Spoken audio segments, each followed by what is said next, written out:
갈라디아서 4장 1절에서 14절 말씀입니다. 같이 읽겠습니다. 어리석도다 갈라디아 사람들아, 예수 그리스도께서 4장 3장 죄송합니다. 갈라디아서 3장입니다.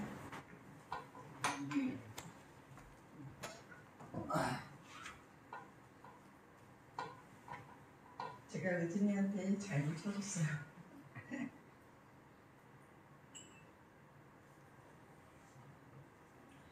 오늘 말씀 갈라디아서 3장 1절에서 14절 말씀입니다. 같이 읽겠습니다. 어리석도다 갈라디아 사람들아, 예수 그리스도께서 십자가에 못 박히신 것이 너희 눈앞에 밝히 보이거늘 누가 너희를 깨더냐. 내가 너희에게서 다만 이것을 알려 하노니 너희가 성령을 받은 것이 율법의 행위로냐 혹은 듣고 믿음으로냐. 너희가 이같이 어리석으냐. 성령으로 시작하였다가 이제는 육체로 마치게 되냐. 너희가 이같이 많은 괴로움을 헛되이 받았느냐. 과연 헛되냐. 너희에게 성령을 주시고 너희 가운데서 능력을 행하시는 이의 일이 율법의 행위에서냐 혹은 듣고 믿음에서냐. 아브라함이 하나님을 믿음에 그것을 그에게 의로 정하셨다 함과 같으니라. 그런즉 믿음으로 말미암은 자들은 아브라함의 자손인 줄 알지어다. 또 하나님이 이방을 믿음으로 말미암아 의로 정하실 것을 성령은 미리 알고 먼저 아브라함에게 복음을 전하되 모든 이방인이 너로 말미암아 복을 받으리라 하였느니라. 그러므로 믿음으로 말미암은 자는 믿음이 있는 아브라함과 함께 복을 받느니라. 무릇 율법 행위에 속한 자들은 저주 아래에 있나니 기록된 바 누구든지 율법책에 기록된 대로 모든 일을 항상 행하지 아니하는 자는 저주 아래에 있는 자라 하였습니다. 또 하나님 앞에서 아무도 율법으로 말미암아 의롭게 되지 못할 것이 분명하니 이는 의인은 믿음으로 살리라 하였습니다. 율법은 믿음에서 난 것이 아니니 율법을 행하는 자는 그 가운데서 살리라 하였느니라. 그리스도께서 우리를 위하여 저주를 받은 바 되사 율법의 저주에서 우리를 속량하셨으니 기록된 바 나무에 달린 자마다 저주 아래에 있는 자라 하였습니다. 이는 그리스도 예수 안에서 아브라함의 복이 이방인에게 미치게 하고 또 우리로 하여금 믿음으로 말미암아 성령의 약속을 받게 하려 함이라. 아멘. 어렸을 때 제가 제가 좀 어렸을 때 힘든 이유 중에 하나가 저희 아빠가 좀 알코올 중독자였어요. 그래서 어느 날 술을 드시고 오셔서 이게 폭발할지 모르는 그런 가정사를 살았거든요. 그래서 항상 마음이 불안했어요, 저는. 그래서 언제 시한폭탄이 터질 건지 모르는 그런 마음으로 조아리며 사는 저에게 어느 분이 저에게 이런 말씀을 해주셨어요. 어렸을 때인데 인생지사 세옹지마다 이렇게 얘기해 주셨어요. 그러시면서 그 중국의 변방에 세옹이라는 노인이 살고 있었는데 그 노인이 말을 키우고 있었는데 말이 한 마리, 자기가 아끼는 말이 도망을 갔대요. 없어진 거예요. 그래서 사람들이 이 사람에게 와서 위로를 해줬대요. 그랬더니 이 사람이 하는 말이 이것이 또 복이 됐지 어떻게 압니까? 그랬어요. 그랬는데 한 며칠 후에 그 말이 다른 준말을 데리고 온 거예요. 그러니까 말 한마디를 더 얻게 된 거예요.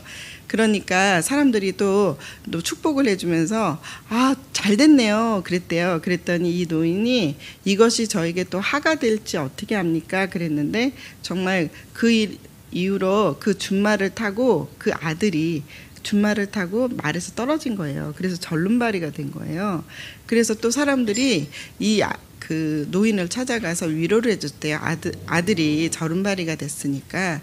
그래서 그 절름발이가 된 아들을 위로받는 그 노인이 하는 말이 이것이 또 나중에 복이 될지 어떻게 합니까? 그랬대요.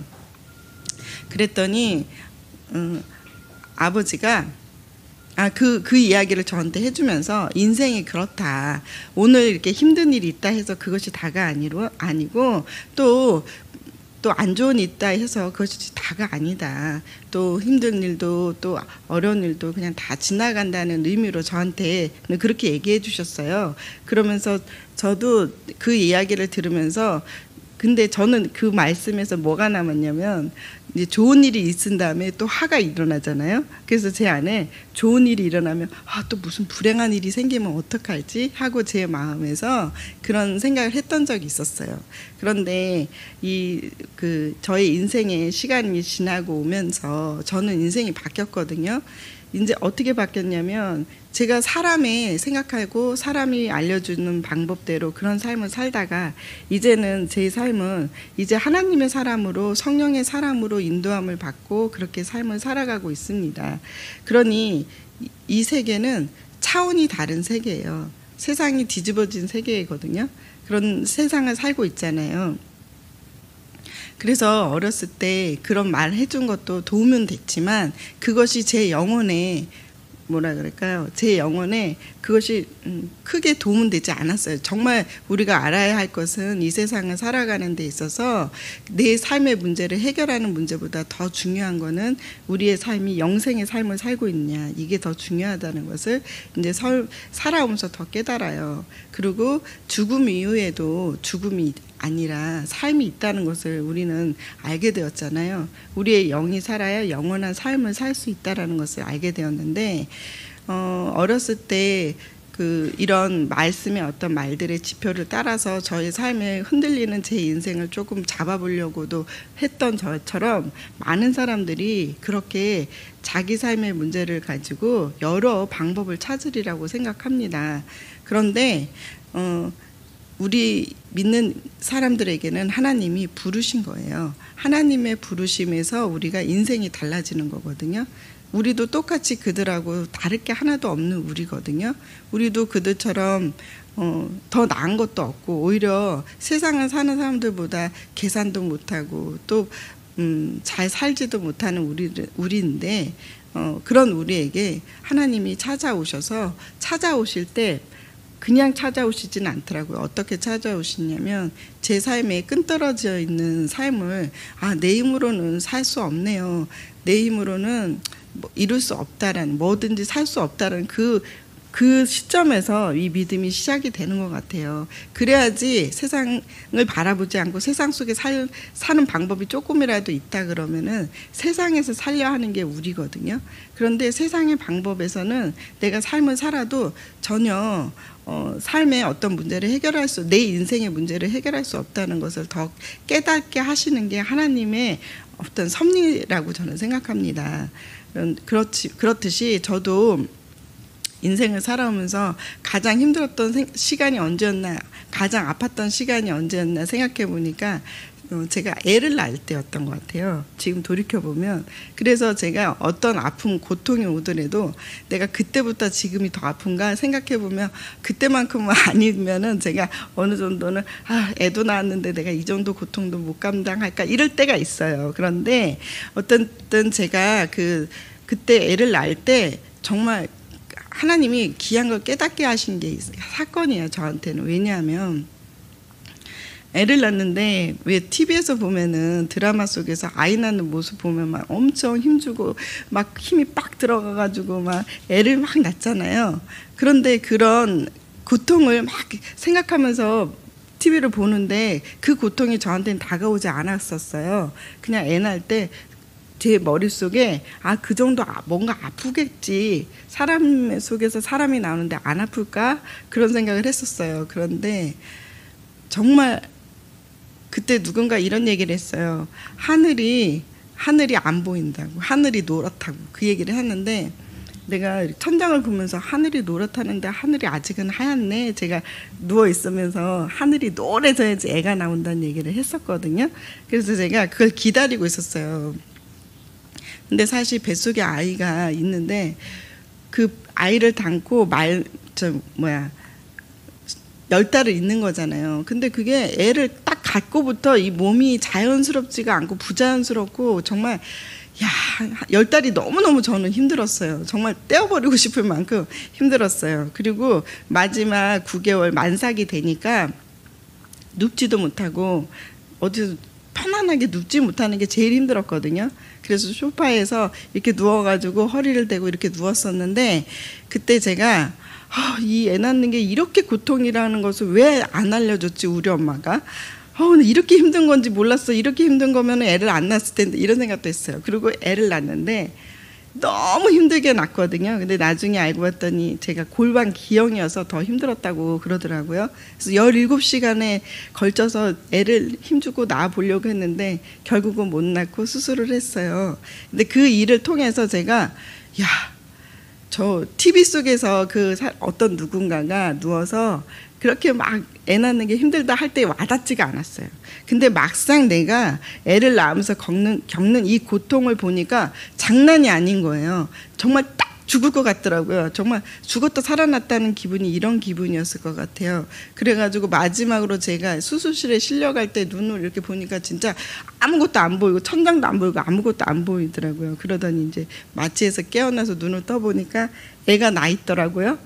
그런 것처럼 사람들이 나한테 그래서 이렇게 고통스러운 얘기를 왜 안 해줬지 그랬어요. 물어봤어요. 그랬더니 애를 키우는 즐거움이 더 커서 그때 고통은 잠시니까 그게 아무렇지도 않아진다고 그러더라고요. 그런데 저는 그 일을 겪으면서 이게 애를 키운다고 그 고통이 없어지지는 않던데 하는 생각이 저는 들었어요. 그러면서 그때 그 당시 이제 제가 또 둘째 아이를 또 얼마 후에 갖게 되었고 그 아이를 갖게 했을 때 바로 옆에 제가 이제 저희 어머니 친정 어머니를 잠시 모시고 있었거든요. 근데 그 어머니는 또 어떻게 사셨냐면 어머니가 이제 95세 정도 되셨어요, 할머니가. 그래서 저는 그 할머니가 너무너무 아파하시는 걸 봤거든요, 옆에서. 그런데 제가 도와드릴 길이 별로 없더라고요. 근데 어머니한테 어머니 지금 할머니 너무 아픈데 어떻게 해야 돼요? 어떻게 해야 돼요? 막 그랬어요. 근데 그 할머니가 저한테 하시던 말씀이 요즘은 가끔 생각나요.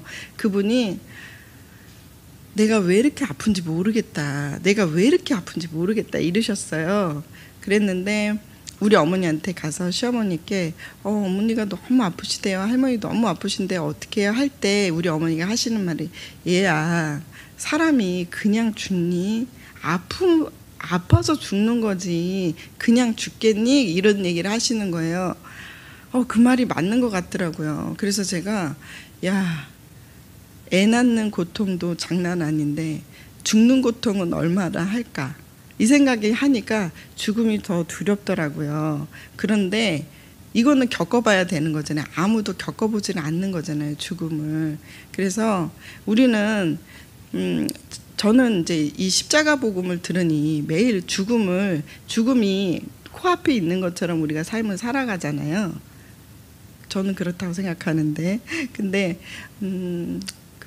삶을 살아가는 인생을 사는 사람들은 죽을 것 같은 삶을 살아가지만 죽음이라는 생각을 안 하고 살더라고요. 그러면서 막상 자기 앞에 어떤 아프고 힘들고 어떤 고통이 찾아올 때야 비로소 죽음에 대한 생각도 해보는 것 같아요. 그리고 또 제가 많은 환자들을 보지만 그 환자들도요 죽음을 생각하지 않더라고요. 생각보다.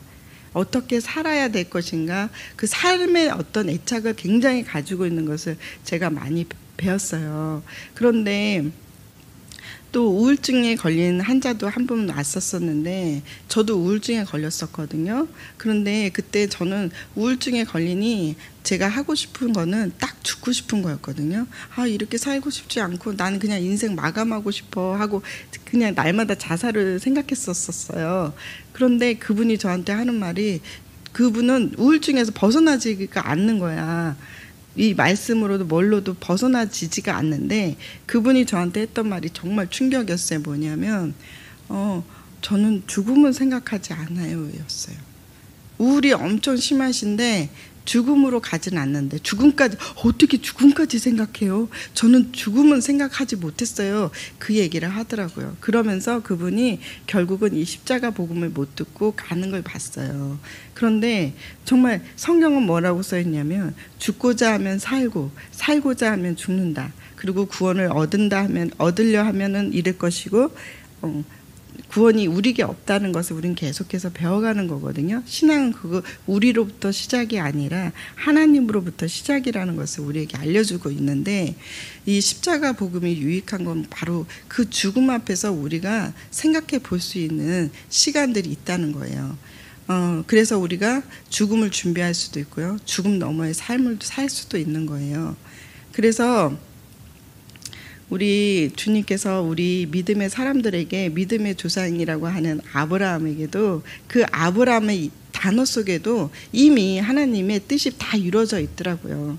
처음에 아브라함을 부르셨죠. 그리고 아브라함을 떠나게 했어요. 자기가 살던 곳에서 떠나서 가나안 땅으로 가게 되었잖아요. 그럴 때 이 아브라함에게 주님께서 약속을 해요. 복이 될 거라는 약속을 해줘. 근데 그 아브라함은 그게 뭔지도 모르고 하나님의 가라 그러고 번성케 해준다 하니까 떠났잖아요.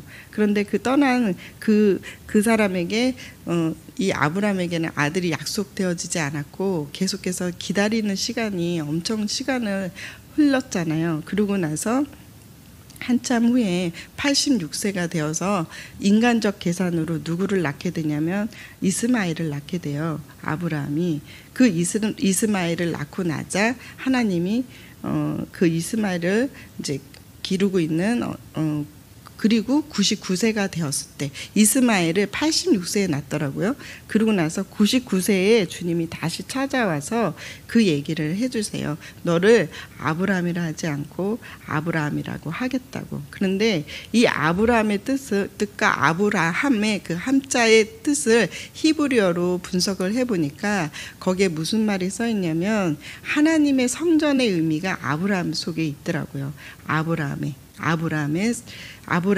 하나님의 성전의 말씀이란 뜻이래요. 그런데 아브라함이라 하는 것은 하나님의 말씀에 호흡이 되었다라는 뜻이래요. 그래서 저는 하나님이 이미 그러면서 이 아브라함에게 그 약속을 하시면서 언약의 징표로 무엇을 행하셨냐면 할례를 행해요. 그래서 남자들에게 표피를 잘라서 할례를 행하면서 하나님과 인간과의 관계에 언약을 하게 됩니다.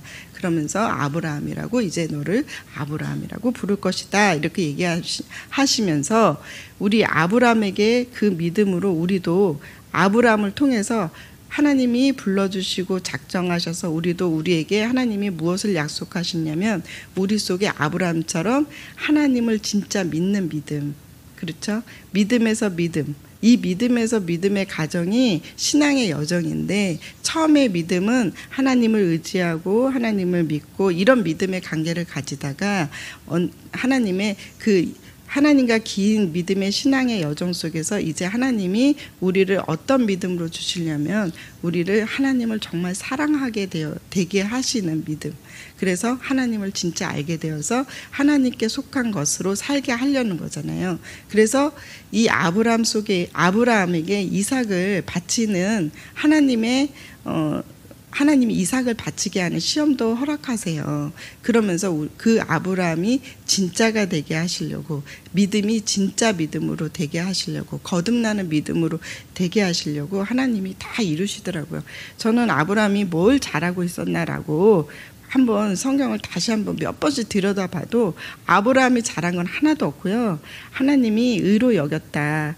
창세기 15장 말씀에 하나님이 밤하늘에 비춰주면서 하나님이 너를 아브라함에게 약속의 아들을 허락해 줬을 때 그 밤하늘의 별을 보고 믿었다라는 표현을 쓰고 그것을 하나님이 의로 여겼다 이렇게 표현했는데 그것도 다시 이렇게 들여다 보니까 아니 그가 바라보게 하신 것도 하나님이고 또 그를 의롭다 칭한 것도 하나님이시더라고요. 그냥 하나님이 부르셔서 작정하신 자를 끝까지 끌고 가시고 하나님 그 아브라함을 아브라함 되게 끌고 가시는 믿음의 여정을 우리에게 보여주시는 거죠. 그래서 우리에게도 하나님이 예수를 믿고 나아온 모든 사람에게 십자가를 통하여 우리를 하나님의 사람으로 거듭나게 하고 성령의 사람으로 거듭나게 하는 거예요. 그 호흡이라는 그 뜻이 바로 이 성령을 말하는 의미였더라고요. 그래서 예수께서 요한복음 20장에 이렇게 써 있어요. 예수께서 또 가라사대 너희에게 평강이 있을지어다. 아버지께서 나를 보내신 것 같이 나도 너희를 보내노라. 이 말씀을 하시고 저희를 향하사 숨을 내쉬며 가라사대 성령을 받으라. 너희가 네 죄든지 사하면 사하여질 것이요 네 죄든지 그대로 두면 그대로 있으리라 하시니라 하시면서 예수님이 부활의 모습으로 나타나셔서 그 제자들에게 숨을 내쉬면서 그들에게 성령을 받으라고 말씀하시고 있어요. 그러니까 이 말씀이 아브라함을 아브라함 되게 하신 것처럼 우리도 믿음의 사람으로 세워지는 가정 속에서 하나님이 처음에는 하나님을 의지하는 존재로 나아가오게 했지만 결국은 하나님이 지금 이 제자들을 보내는 역할을 하거든요. 하나님의 나라를 선포하는 자, 증인이 되는 사람으로 보냄을 받는 자로 변화를 시켜요. 거듭나게 하셔요. 성령을 통해서 그 약속을 우리에게도 해주시고 우리에게도 그 말씀대로 우리에게 이루어지게 하시는 거예요. 그래서 이 아브라함에 있었던 그 할례처럼 우리도 예수 그리스도 안에서 날마다 십자가에서 우리를 처리하고 주님 이제 내가 사는 것이 아니라 주님이 주시는 은혜로 주님이 주시는 능력으로 삶을 삽니다 할 때 주님께서 주시는 성령을 맛보는 자 되게 하시려 우리를 변화시키는 것, 그것이 주님의 뜻이죠. 그래서 변화시켜 뭐 하시게요? 변화시켜서 우리를 하나님의 마음을 아는 자가 되게 하시려는 거예요. 그래서 우리와 깊은 하나 되게 하시는 게 주님의 뜻이에요. 사랑하는 사람하고 하나 되는 게 제일 큰 복인 것처럼 하나님께서 우리를 사랑하시는데 그냥 사랑하는 것이 아니라 하나님의 것을 우리에게 주심으로 인해서 우리가 연합하는 자, 진짜 하나 되는 자리, 그 자리가 바로 십자가 자리예요. 그래서 주님이 그 십자가를 기뻐하며 십자가를 지셨고요. 그 고통을 감내하면서 지셨고 그 십자가의 자리가 하나님의 놀라운 우리에게 주시는 사랑의 메시지인 것이죠.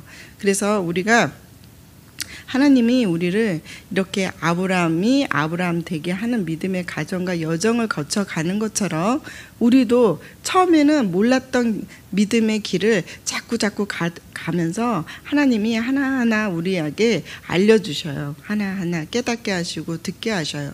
그런데 그런 깨달음과 듣는 속에서 우리가 듣고 싶은 말들을 또 듣기도 하죠. 그런데 주님께서는 결국 우리를 내버려 두지 아니하시고 하나님의 나라에 속한 자로 성령을 받게 하시려고 우리를 십자가로 계속히 믿음의 사람들을 인도한다는 것이 가장 큰 은혜라는 생각을 해보게 됩니다.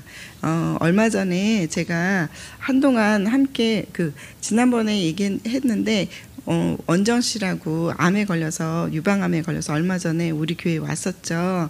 근데 그분을 제가 한 3년 전에 만났었거든요. 근데 그분을 만나면서 서로 이렇게 기도하고 말씀 나누고 그런 좋은 시간을 보내고 있었어요. 그런데 그러다가 이제 한동안 서로 연락을 안 했어요. 한 6개월 정도 연락을 안 했는데 그분이 워낙 몸이 약했어요. 그래서 제가 아니 이 몸을 어떻게 이루고 살았냐. 그리고 또 우리 원정 씨를 보면은 처음 만났을 때 이 사람은 너무너무 쉼이 필요하다는 생각을 하게 됐어요. 너무 피곤하다. 삶이 너무 힘들다.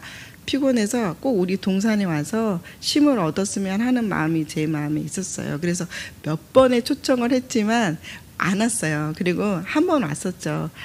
자폐 아들을 데리고 한 번 왔었죠. 그때도 좋은 기억을 갖고 갔었거든요. 그랬는데 저는 이제 이번에 암이 딱 생기고 연락이 왔어요. 그러면서 저한테 이러면 고백을 하는 거예요. 나 이제 하나님이 진짜 나를 부르시는 것 같다. 이런 표현을 하는 거예요. 그렇지. 이걸 통해서 하나님이 부르시지 그랬는데 한쪽이 처음에는 상피내암이었어요. 그런데 2주인가 3주 지나서 다시 이제 한쪽이 검사를 해봤는데 3중 음성 유방암인 거예요.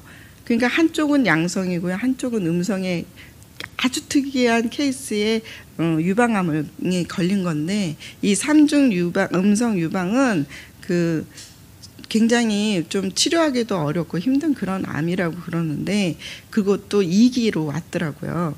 그래서 이제 그러면 갈 곳이 우리 동산이잖아요. 그래서 오겠다고 그래서 그래요. 그러면은 오시라고 그래서 한 달 있었으면 좋겠다 했더니 시간이 15일밖에 짧게밖에 안 되는 거예요. 그 수술 날짜를 잡아놓고 왜냐하면 이 3중 음성 유방암 이 암은 너무 빨리 전이가 되는 거예요. 벌써 2기라는 거예요. 그리고 그 임파선에 이게 어느 정도 되어져 있다. 그래서 이거 냅두면은 아주 몸에 금방 퍼지는 그런 암인 거예요. 그래서 이제 오게 되었는데 제가 이제 그동안에 이제 관계 속에서 우리가 서로 나눴던 그런 좋은 시간들이 있어서 분명히 이 사람을 하나님이 어떻게 다뤄주실까 저는 그게 너무너무 기대가 되었어요. 그래서 여기 오게 되었고 15일을 함께 하고 그리고 그 수술 전날 입원하는 전날 이제 제가 찾아갔는데 그때 이제 둘이 서로 나눈 이야기를 잠깐 하려 합니다. 그때 이런 얘기를 했어요. 자기가 여기 15일 있는 동안 인생에 있어서 가장 위로가 되는 시간이었대요. 힘이 됐고 위로가 됐고 너무 감사한 시간이고 완벽한 하나님의 시간이었다고 그런 얘기를 해요.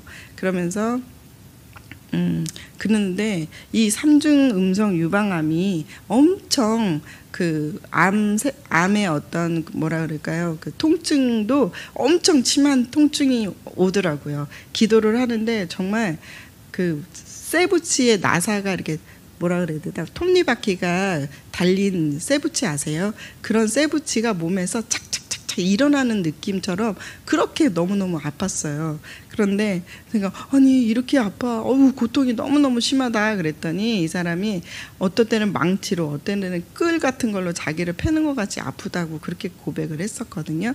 그런데 그 전에 이제 제가 이제 그 여기 오기 전에 입원하기 전에 제가 몇 번 방문할 때만 해도 그렇게까지는 안 아팠는데 이제 여기 오기 직전에는 너무 아픈 거예요. 그래서 왜 이렇게 아프지 그랬는데 이제 제가 원권사님한테 아니 우리 원정 씨 오기로 했는데 너무 아파요 그랬어요.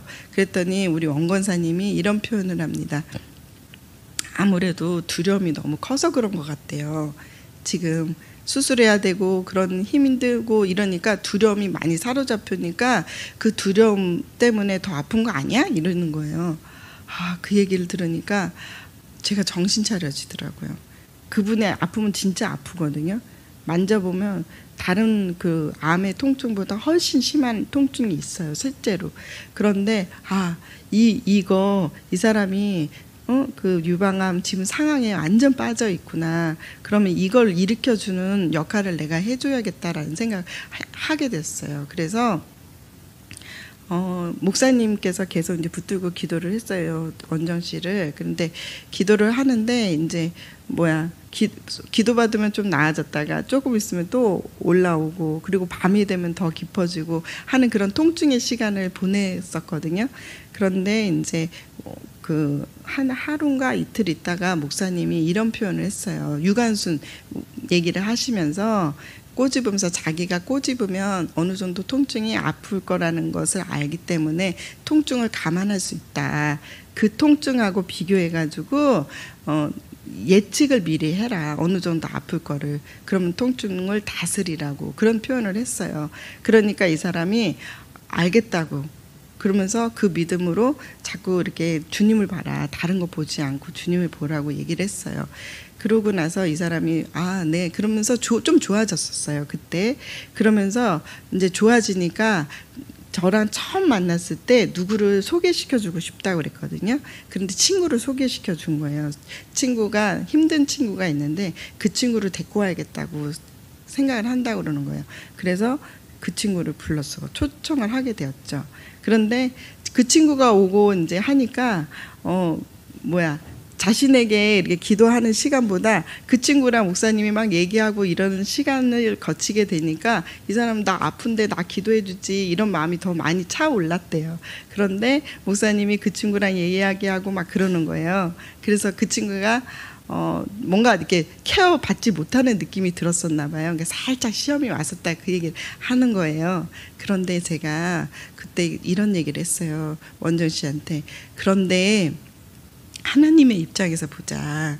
하나님은 지금 원정 씨가 자기 아픔에 붙들려 있지 않고 나보다 더 어려운 친구의 고통에 지금 호소하고 그 친구를 어떻게 도와줄까 해서 지금 데리고 온 거 아니냐. 하나님이 보시기에는 이거 완전 하나님이 보시기에는 좋은 일이다라고 얘기했어요. 그럼 하나님께서 너를 치료해 주지 않겠냐 그랬어요. 그랬더니 그 친구가 그걸 또 받더라고요. 그러니까 잘 받아요. 이런 얘기들을 하면 잘 받아.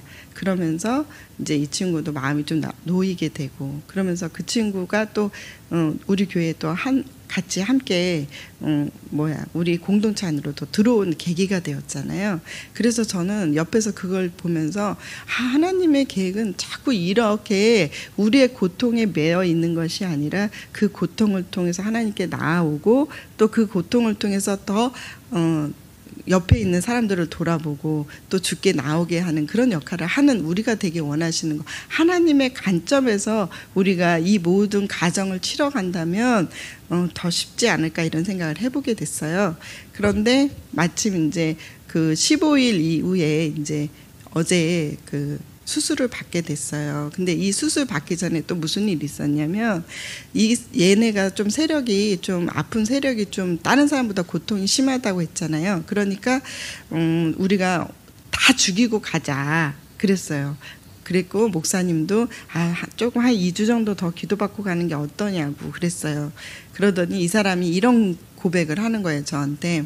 자기도 생각을 해봤는데 그것보다 하나님이 2주 있다가 해주실 하나님이 2주 전에 해주지 않을까, 그런 하나님이지 않을까 이런 생각을 갖게 되었대요. 그래서 더 믿음으로 나는 붙들래요 하면서 딱 붙드는 거예요. 그 전날 갔더니 그럼 됐다. 우리는 항상 우리는 완전빵으로 가고 싶은데 하나님은 우리를 믿음을 더 보게 하시려고, 우리를 진짜 믿음을 갖게 하시려고 그러는 거니까 그래요. 그러면 그 믿음을 가지고 수술을 하십시오. 그랬어요. 그랬는데 이제 처음부터 이분이 올 때 그 유방암을 다 낫길 원해서 보다는 이 임파선을 치료하러 왔었거든요. 임파선만 되고 유방은 제거하는 걸 원했었어요. 그래서 보건 수술하는 것이 이 사람의 처음 계획이었거든요. 근데 저희는 왜 그렇게 하냐? 임파선암을 고치는 하나님이 유방암은 못 고치겠냐? 그냥 믿음으로 가자 이랬는데 이분은 이 보건 수술에 그 마음을 실어가지고 아니다 그랬어요. 그랬는데 어저께 수술을 잘 마치고 오늘 통화를 했는데 임파선이 이게 하나도 전이가 안 돼서 다행히 그냥 보건 수술만 잘 한 거예요. 네. 그래서 너무 감사하다고 그런 표현을 하네요. 그런데 늑골이 너무 아프다고 그러는 거예요. 그래서 제가 늑골 아픈 거 그거 호흡이다. 정말 이때 제대로 된 호흡하자. 우리가 주의 성령의 사람이 돼야지. 이제는 이전의 삶을 살지 않고 옛사람으로 살지 않고 이 좋은 기회에 제가 그랬거든요. 수술 때 올라가서도 나 십자가에서 죽었습니다 고백하고 그렇게 수술 받으라고 그랬는데 어쨌든 그 수술 속에 수술이 또 잘 되어가지고 좋은 결과가 됐어요. 근데 또 늑골이 아프고 숨이 안 쉬어지고 아프다고 막 그러더라고요. 그래서 내가 그럴 때일수록 우리 배우지 않았냐, 믿음의 호흡을 해라, 성령이 임하도록 기도해라, 그리고 호흡해라 그랬어요. 그랬더니 알았다고 그러는 거예요. 그리고 잠시 있다가 다시 전화를 했어요. 어떠냐 그랬더니 안 아프다 그러는 거예요. 감사하죠. 너무 감사하더라고요. 이런 하나하나를 하나님이 알게 해주신 거예요. 그러면서 원정 씨가 내가요 이런 생각했어요. 하나님은 어떤 분이실까? 막 지각을 사용해 봤어요. 막 그러더라고요. 그런데 제가 그걸 내가로 하면 내가 한 게 된다. 근데 그게 주님이 하셨다 하면 주님이 하신 걸로 되는 거라고. 이제 그 모든 가정 속에 내가 생각한 게 아니라 주님께서 그것을 기억나게 했고 생각나게 했고 나를 이끌어왔다, 이 고백을 하라고 그랬어요. 그러면 하나님이 하신 거라고. 그럼 당신은 하나님의 사람이 되는 거라고 얘기를 했어요. 그랬더니 알겠다, 무슨 말인지 다 알겠고 자기는 이제 다시 새로운 인생을 살겠다라는 고백까지 하게 되었어요. 너무 감사하지 않아요?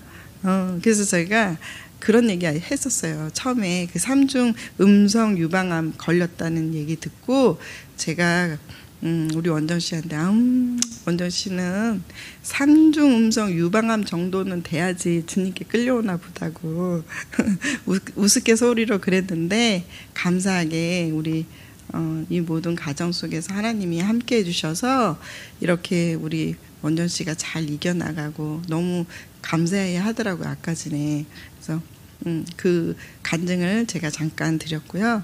또 집에 여기 교회 오면서 그 태연 오빠랑 또 오면서 이야기한 걸 잠깐 나눌게요. 김태연이라고, 태연 오빠는 정신지체 장애를 갖고 있어요. 우리가 보기에는 그분이 굉장히 염려되거든요. 저분이 삶에도 좀 떨어지지만 믿음에서 어떻게 하나님의 사람으로 변화될까, 우리의 생각으로는 할 수 없을 것 같죠. 그런데 주님께서 이분에게 이제 오면서 막 저한테 엄청 얘기를 했는데 제가 솔직히 좀 피곤해가지고 잘 못 듣긴 했는데 그분의 말의 표현에 의하면 자기가 이 동산에 오는 게 너무 좋다는 얘기를 할 거예요. 여기를 오려고 자기가 원권사님이 성경을 쓰라 그랬는데 시편도 쓰고 잠언도 쓰고 마태복음도 썼다는 거예요. 너무 놀랍지 않아요? 한 달 사이에 엄청 열심히 썼던 거예요, 이 사람이. 그런데 처음에는 그냥 썼대요. 쓰라니까 썼대. 근데 점점 쓰다 보니까 하나님이 쓰게 하신 거라는 거 알겠더래요. 자기 힘으로는 절대 쓸 수가 없는데 하나님이 힘주지 않고는 이렇게 자기가 할 수 없대요. 글씨도 뭐 잘 썼다 그러시더라고요. 그러면서 그렇게 자꾸 쓰다 보니까 자기 마음이 변화된 게 있는데, 뭐가 변화됐냐면 뭐 청소하는 아줌마도 돌아보게 되고 택배 아저씨도 돌아보는 좋은 마음이 생기더라는 얘기를 하시는 거예요. 그러면서 야, 진짜 자기 힘이 아니라는 거예요. 자기 힘으로 살지 않았다는 얘기를 해요. 그러면서 이분이 그 맥신 커피를 막 입에 털어놓고 몇십 개씩 먹거든요, 하루에도. 그런데 그거 얼마만큼 드셨어요 했더니 그거 안 먹고 별로 많이 안 먹었대요. 그 안 먹을 수 있게 해주고, 그 다음에 콜라도 엄청 먹었는데 콜라는 아예 안 먹었다는 얘기를 하더라고요. 그러면서 자기가 변화된 얘기를 오면서 신나가지고 막 얘기를 하시는데, 그래요. 사람이 어떻게 사람을 변화시켜요? 우리가 변화시킬 수 있는 능력은 없습니다. 근데 하나님이 변화시켜 주죠. 근데 그 하나님이 변화시켜 줄 수 있도록 하나님께서 우리 믿음의 사람을 그들에게 방향 제시를 하는 역할을 하는 게 우리가 해야 할 일이라고 생각합니다. 우리는 십자가 전달자로, 이게 십자가를 사람들이 생각보다 생각 못해요. 너무나 당연하고 우리의 삶을 이제 내가 사는 것이 아니요, 하나님께서 내 삶을 인도된 나는 이제 새로운 사람입니다라고 새롭게 인생을 살아가고 성령의 사람으로 살아가야 할 우리이지만, 이 십자가를 놓치고 하나님의 뜻을 놓치는 게 우리 인간이에요. 왜냐하면 인간은 죄의 장치가 우리 속에 있잖아요. 그래서 우리가 하나님을 볼 수도 하나님을 느낄 수도 들을 수도 사실은 없어요. 그럼에도 불구하고 하나님께서는 계속 믿음의 사람을 통해, 하나님의 말씀을 통해서, 성경을 통해서 우리를 계속 하나님의 사람으로 끌려옵니다. 그런데 저는 그래요. 누군가가 이렇게 하나님의 이 십자가 복음의 말씀을 제대로 찔러주셔서 제 인생을 너무 많이 돌지 않고 그래도 이렇게 가게 하신 거에 대한 은혜가, 그것에 대해서 감사하거든요. 그렇다면 우리 한 사람 한 사람도 자꾸 십자가 앞에서 주님 앞에서 있을라 하고 또 그러지 않은 사람, 내 예전의 삶의 상태가 내가 어떤 존재라는 걸 알잖아요. 그러면 하나님은요, 보면은 그 사람이 갖고 있는 어떤 취약점을 갖고 있어요. 몸이 약해. 그 몸이 약한 사람에게 찾아가면은 더 쉬워요. 또 마음의 병이 있어. 그 마음의 병에 있었던 것에서 고침을 받은 사람은 마음의 병에 있는 사람들한테 가서 말할 수 있고 인도할 수 있거든요. 각자가 갖고 있는 약함, 부족함, 그런 부분을 통해서 주님께로 이끌어오는 역할로 우리를 하나님께서 변화시켜서 그들을 하나님의 나라로 초대하는 역할을 우리에게 하신다는 거예요. 그것이 우리에게 하나님이 주신 성령의 약속이라고 저는 생각합니다.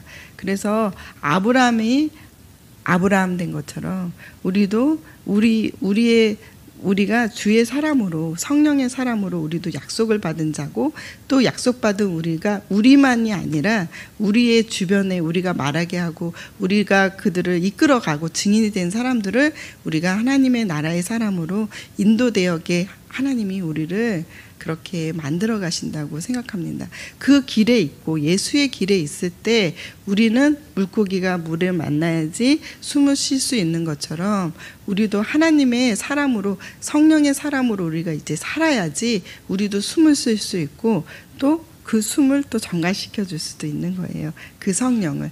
그런 우리가 되기를 바라고 원합니다. 이상입니다. 기도하겠습니다. 하나님 감사합니다. 우리에게 우리 아브라함의 복을 우리에게 또 주셨습니다. 주님, 우리도 주님의 인도함을 받은 자들입니다. 주님의 부르심을 받은 자들입니다. 주님이 주시려는 이 성령의 은혜를 날마다 경험하여 우리가 은혜의 삶을 살 수 있도록 주님 우리에게 힘을 주시옵소서.